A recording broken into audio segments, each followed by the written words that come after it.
बिस्मिल्लाहिर्रहमानिर्रहीम। अमूमन लोग मुख्तलिफ सूरतों के बारे में पूछते हैं जो जुए की सूरतें होती है, तो लोग फिर ये सवाल करते हैं कि जुए की असल में हकीकत क्या है या जुआ क्या है, जिसको समझ कर फिर इंसान मुख्तलिफ खेलों और इस तरह की सूरतों को समझ सके। तो जुए की ये मुख्तसर सा मफहूम जहन में रखना बहुत ज़रूरी है कि जुए का मतलब ये होता है कि एक इंसान अपना माल किसी गैर यकीनी वाक़े की बुनियाद पर इस तरह दाव पे लगाता है कि या तो उसने जो माल लगाया है या वो चला जाएगा, उसको नुकसान हो जाएगा, या वो माल अपने साथ मज़ीद माल खींच लाएगा।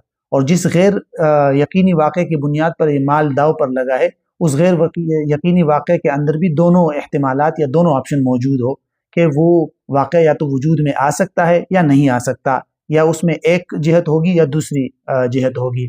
मिसाल के तौर पर एक आदमी क्रिकेट मैच पे पैसे लगा लेता है दाव पे कि भाई अगर पाकिस्तान जीत गया तो इतने पैसे आप मुझे देंगे, अगर हार गया तो मैं इतने पैसे आपको दूंगा। तो अपने पैसे लगा दिए एक ऐसी गैर यकीनी सूरत हाल पर जो मैच जीतना या हारना है, जिसमें दोनों एहतिमालात या दोनों पॉसिबिलिटीज़ मौजूद है। इस तरह आजकल बहुत सारी सूरतें आप इसके ज़ुमरे में ला सकते हैं।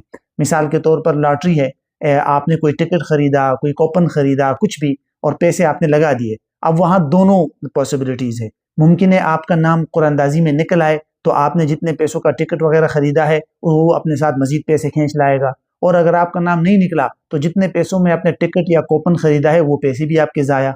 तो ये भी जुआ है।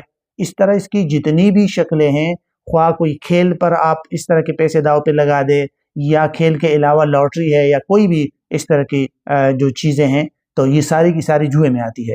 तो खेल बज़ाते खुद मना नहीं है शरीयत में, लेकिन खेल के अंदर अगर इस तरह का हराम उन्सर, जुए का उन्सर या कोई और ऐसे ख़राब एलिमेंट्स और उन्सर आता है, तो फिर ऐसी सूरत हाल में वो खेल फिर हराम हो जाता है।